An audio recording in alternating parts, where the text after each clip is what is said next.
헌법재판소를 우리가 이제 정의를 하자면 국민의 기본권을 지키고 권력기관을 견제하는 헌법소의 최후의 보루죠. 예.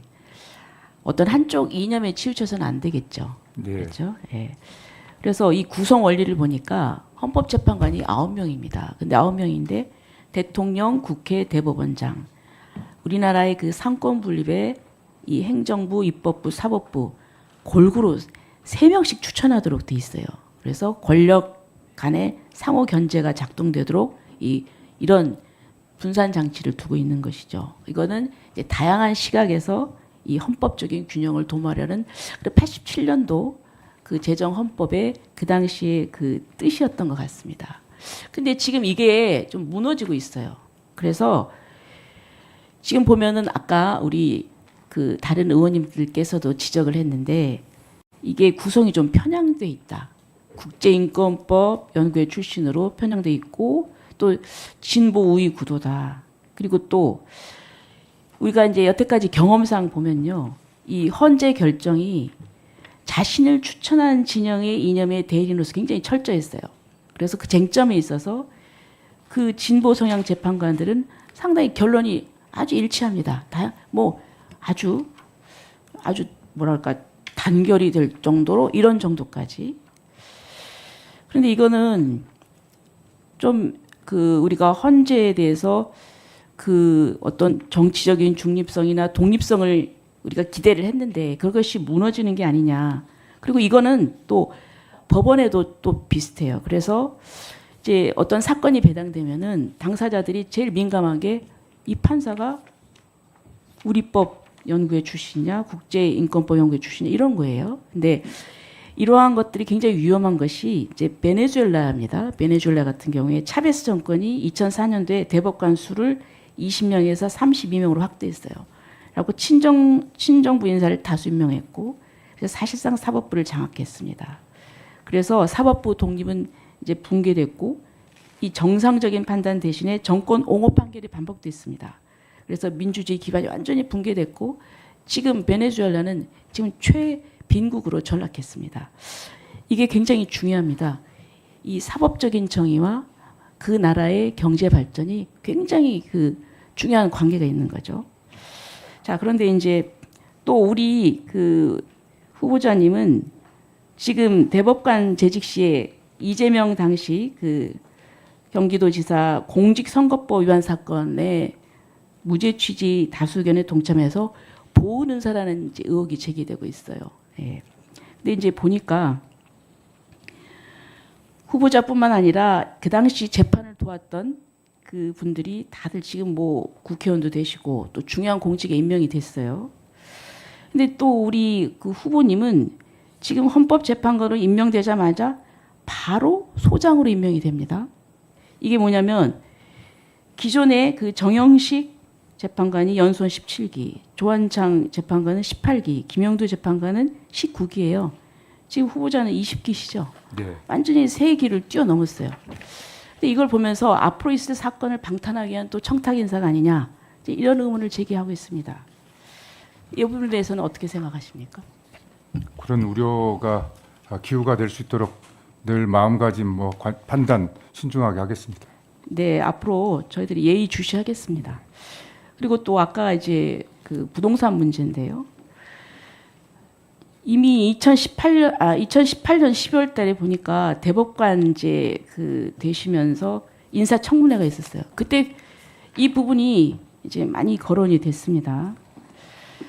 자, 그래서 그때도 비판했고 또 본인이 또 사과를 했고 그랬습니다. 그런데 이제 다시 또 헌재 소장으로 지금 지명이 되셨어요. 일반인은 전혀 문제가 되지 않습니다. 일반인이야. 그렇지만은 지금은 소장으로, 예? 헌법재판소 소장으로 지명이 되셨어요. 헌법주소의 최고 책임자입니다. 그럼 일반인보다 높은 도덕성이 요구됩니다. 그래야 영이 서지 않겠습니까? 예. 그러니까 대법관보다도 위상이 높으셔야 돼요. 근데 제가 볼 때는 제가 이 도표를 작성을 했습니다만 보니까 재건축 그 정보를 어떻게 아셨는지 그 재건축 그 아파트를 매입을 하셔가고 그때마다 대박이 나셨어요. 네? 2번 다. 그리고 지금 이제 처음에 주공 아파트 그 이제 매입을 했을 때 처가에서 2억 4천 융통을 했다. 유영아 의원님 이제 질의서를 보니까 거기에 이제 장인 장모로부터 빌렸다. 그런데 어떻게 그 근거가 있으십니까? 네, 있습니다. 그건 뭐 어떻게? 송금 자료가 아, 있습니다. 송금 자료가 있어요? 네, 네. 그러면 뭐 그 빌렸으니까 뭐 이자 주셨나요? 네, 그런 거 다 송금 자료에 나타나고 아, 있습니다. 이자도 주셨어요? 네, 네, 네. 아, 그리고 또 갚으셨고. 네, 네. 네. 그러면 그 이외에는 어떻게 또 재산 형성을 어느 정도 좀 하셨네요? 뭐 저희 어떤 처가의 도움을 받아가지고 이렇게 일련의 과정이 있었는데 위원님 좀 구차한 변명이지만 딱 하나만 해드리고 싶습니다. 이 재건축 정보를 알고 했다라고 하는 부분에 대해서는 그 첫 번째 재건축 아파트는 그 주변 일대가 다 그냥 재건축된다는 게 뭐 공지의 사실이어가지고. 아, 알겠습니다. 예, 예, 좋습니다. 그런데 이제 두 번째 이 노건 한신 아파트가 이제 메이플 자이 아파트로 됐는데요. 네. 지금 현재 시세가 50억이 훌쩍 넘어요. 그러니까 완전히 우리 후보자는 이 평범한 국민은 말이죠. 강남에 똘똘한 아파트 한 채 있는 게 소원이에요. 근데 정말 굉장히 어려운데 야, 후보자께서는 갭 투자의 달인이다. 이게 좀 이런 부분에 있어서 저는 그리고 또 보니까 주민등록 이전하는 게 제가 어저께 그거 보면서 머리가 아프더라고요. 주민등록을 이렇게 저렇게 이렇게 이전하시고 그래서 자, 이 부분이 과연 대부분의 경우에는 그저 아파트 하나 사면 그냥 계속 거기서 20년, 30년 삽니다. 예? 근데 그런 걸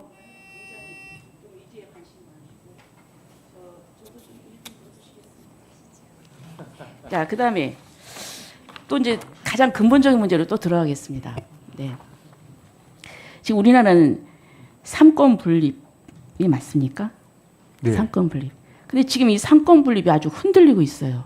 뭐냐? 지금 입법권을 지금 이제 민주당이 다수를 점하면서 지금 지난 5월 1일 날 대법원에서 이재명 후보자 그 당시 이 유죄 취지로 파기환송을 하니까 민주당에서 엄청나게 압박을 했습니다. 대법원장 탄핵하겠다, 대법관 탄핵하겠다, 그리고 특감하겠다, 청문회 세우겠다, 그리고 재판 절차 중지법 하겠다, 대법관 증언하겠다. 사실 사법부로서는 대법관 증언 부분에 대해서 굉장히 비판적이지 않습니까?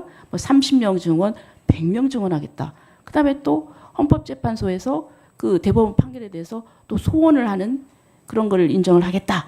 뭐 공판 절차 중지를 하겠다. 엄청나게 압박했어요. 근데 거기에 대해서 법원은 끽소리도 못하고 완전히 바람이 불지도 않는데 누워버렸어요. 이게 이렇게 입법부가 이렇게 사법부를 이렇게 압박하게 되는 겁니까? 어떻게 생각하세요? 제가 그러면 간단히 말씀드려도 되겠습니다, 위원장님. 좀 구체하긴 합니다만 그 재건축 정보와 관련해서 한 번만 더 말씀드리겠습니다. 그 최종적으로 저희가 반포자협회를 팔았습니다. 사실은 주변에서는 이게 파는 게 뭐에 파냐라고 했는데도 그 당시 여러 가지 정리해가지고 노건한신 아파트를 샀고요. 한 5년간 거주했는데 저희들 그 노건한신 아파트를 매수할 당시에 노건한신 아파트가 재건축이 될 거라고 전혀 생각도 못했고 사실상 그 일대 재건축에서 노건한신 아파트는 배제되어 있는 상태였습니다. 5년 거주 후에 갑작스럽게 서울시가 결정돼가지고 어쨌든 저 위원님께서 말씀하시는 어떤 가치 상승의 이익을 얻게 되는 그런 결과는 됐습니다. 그 과정에 대해서는 좀 구체하지만 변명드리고요. 전체적으로 말씀하신 취지 저 유념하겠습니다. 판사들이 일련의 상황에 대해서 이렇게 신중하게 워낙 판사들이 이렇게 재판 이외의 현안에 대해서 신중한 입장이기 때문에 그리고 또 진행 중인 사건과 관련되기 때문에 그런 것이라고 생각이 됩니다. 또 각 법관들은 법관들대로의 생각을 갖고 있지 않을까라 생각합니다.